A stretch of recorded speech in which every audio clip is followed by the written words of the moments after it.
ভিতৰতে হ'ব। মই উপস্থিত নাছিলোঁ, কিছুমান ৰাইজৰ মানুহে কোৱা হিচাপত আজি যিটো ঘটনা হৈছে কাৰেণ্ট চাৰ্কিট হোৱাৰ কাৰণতেই বিষয়টো মানে ইমান দীঘলীয়া হৈছে। আজি গড় জ্বলাটো ইয়াত মিনিমাম 50-60 ভিতৰতে হ'ব। ইয়াত দিন হাজিৰা কৰা মানুহবিলাকে বেছিভাগ থাকে আৰু ইয়াত ভোট দিবৰ কাৰণে কিছুমান মানুহ গাঁৱত গৈছে, যাৰ কাৰণত গছ চলিব পৰা নাই, একো বস্তুখিনি ল'ব পৰা নাই আৰু উপস্থিত থকা মানুহবিলাক ৰাইজৰ মানুহবিলাকে আহি যিমান সহায় কৰিছে, লগতে আমাৰ গাঁৱৰ যিমান মুৰব্বীসকল আছে চব ওলাই আহিছে, কিন্তু একো সহায় কৰিব পৰা নাই। চিলিণ্ডাৰো ইয়াত বহুত হ'ব নোৱাৰোঁ, এতিয়ালৈকে হিচাপটো অহা নাই। চিলিণ্ডাৰো বহুত মাছ হৈছে ইয়াত, স্কুটি, অটো, ৰিক্সা এইবিলাকো বহুত আছিলে, এতিয়ালৈকে একুৰেট হিচাপটো পোৱা নাই, পাই যাম।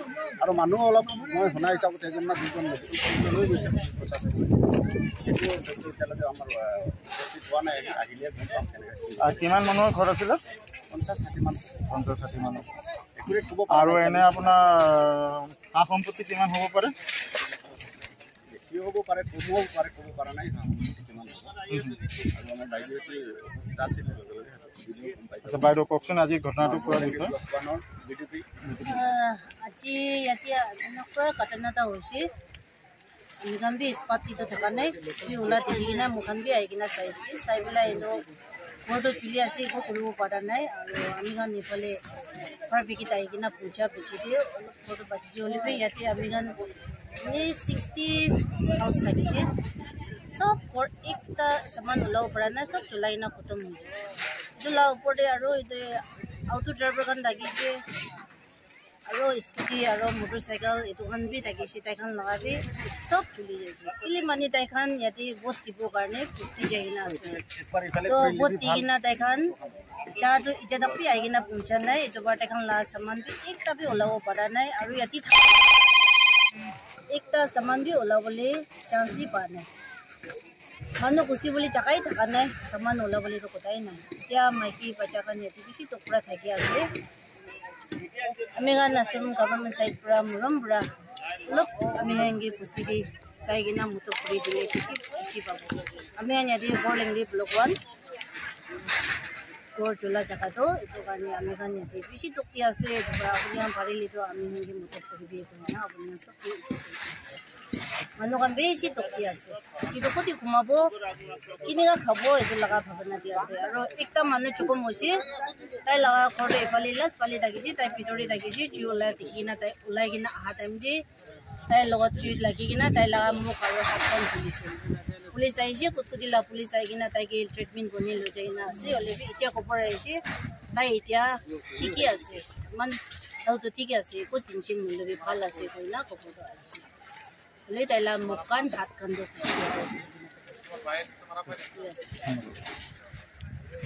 ঘটনাটোৰ বিষয়ে অলপ ক'বচোন। তো আমি ঘুমাই আছিলোঁ, মানে 2টা বজাত হ'ব এনেকুৱা মানে জুই লাগি আছে। তো আমি মানে টোপনি পৰা উঠি কিনি চাই আছোঁ পুৰা জুই লাগি আছে। এতিয়া আমি ঘৰৰ পৰা ওলাই যাইছোঁ আৰু ঘৰ আমাৰ ওলাব মানে আপোনাৰ ইয়াতে আপোনাৰ ঘৰ জ্বলিছে ন?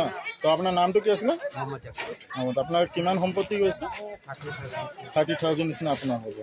ঠিক আছে, আপোনাৰ নামটো কি আছিলে? মোৰ নাম শমশেৰ আলী। আপুনি ইয়াতে থাকে? ইয়াতে থাকোঁ। আচ্ছা, তো আপোনাৰ কিমান আছিলে সম্পত্তি? এনে সম্পত্তিটো 5 লাখ টকা মতন হ'ব। 5 লাখ টকা হ'ব। আৰু কেছ 30,000 টকা জ্বলিছে। আচ্ছা, 3টা গাড়ীৰ কাগজ জ্বলিছে। 3টা গাড়ীৰ কাগজ? এইটো গাড়ী নতুন গাড়ী জ্বলি গ'ল। এইটো আপোনাৰে আছিলে? মোৰ গাড়ী। অলপ ভালকৈতো লৈ লওক। ঠিক আছে, আৰু তো আপুনি চৰকাৰক কি ক'ব? চৰকাৰক মানে সহায় কৰিব, যাতে আমি ইমান দুখীয়া মানুহ এতিয়া, তো ইমান সহায় কৰিলে ভাল হ'ব। মানে আমি একো এতিয়া কৰিব লগা একো নাই, চৰকাৰ যদি অকণমান সহায় কৰে। ঠিক আছে, আপোনাৰ আছিলে? কওক, এইটো আপোনাৰে আছিলে? অ'কে, কি হৈছিলে আপোনাৰ? আপুনি আছিলে সেই সময়ত ঘৰত? ঘৰত আছিলে, শুই আছিলে আৰু মাতিছে, মাতিলে বাঢ়িছে, বাঢ়িতে জুই জ্বলি আছে। আচ্ছা, তো আপোনাৰ মানে একো ওলাব পৰা নাই? কিছু ওলাইছে। আচ্ছা, আৰু আপুনি এতিয়া চৰকাৰক কি ক'ব? কি ক'ব আৰু দুখীয়া মানুহ, আমাৰ হাত মানে চকা দেখাই না বুঢ়া মানুহ। আচ্ছা, বাদ গেছে ভোট দিবার লাগিয়া, আর আমি কালি আহিছোঁ, অফিসতে আহি জুই জ্বলি গেছে। টাকা 2,000 লৈ আহিছিলোঁ ঘৰ ভাড়া দিবলৈ, এইটো নাই। ফেন চেন আছিল বাক্কা ঘৰৰ, সব চাইল আছিল 2.5 কুইণ্টেল। আচ্ছা, দুখীয়া মানুহ খায়। ঠিক আছে।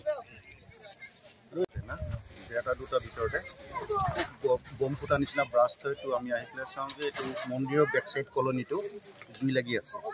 তো ইয়াতে চব দুখীয়া মানুহ দিন হাজিৰা কৰা মানুহখন থাকে, তাইখন কোনোবা অটো চলাই খায়, কোনোবা হাজিৰা কৰি কেনে খায়। এই মানুহৰ গোটেই কলনীটো 60 নিচিনা ঘৰ জ্বলিছে আৰু 20 ওপৰতে আপোনাৰ চিলিণ্ডাৰ ব্ৰাষ্ট হৈছে, অটো জ্বলিছে, স্কুটি জ্বলিছে, মটৰচাইকেল জ্বলিছে। আৰু ইয়াৰ বস্তি মানুহে এতিয়া আহি মদত কৰিছে, পুলিচ প্ৰশাসনো আহিছে আৰু আপোনালোক আহি পেলাই এনেকৈ আমাক এতিয়া মদত কৰাটো গভৰ্ণমেণ্টলৈ বাৰ্তা প্ৰেৰণ কৰাটো বেছি থেংকছ দি আছে। তো আপুনি চৰকাৰক কি ক'ব? চৰকাৰক এইটোৱে ক'ব যে এটা চব দিন হাজিৰা কৰা মানুহখনে থাকে, মৰ্ণিংতে কাম কৰে, ৰাতিতে খাই, এনেকৈ আছে। কিমান পাৰে মদত কৰিব লাগে। আৰু এতিয়াতো বস্তি মানুহ চবেই মিলি পেলাই চবেই চবকে মদত কৰি আছে। সেইটো কাৰণে চৰকাৰেও এনেকৈ এতিয়া মদত কৰি দিব লাগে কিমান পাৰে। সেইটোৱে মই চৰকাৰক অনুৰোধ কৰোঁ। ধন্যবাদ।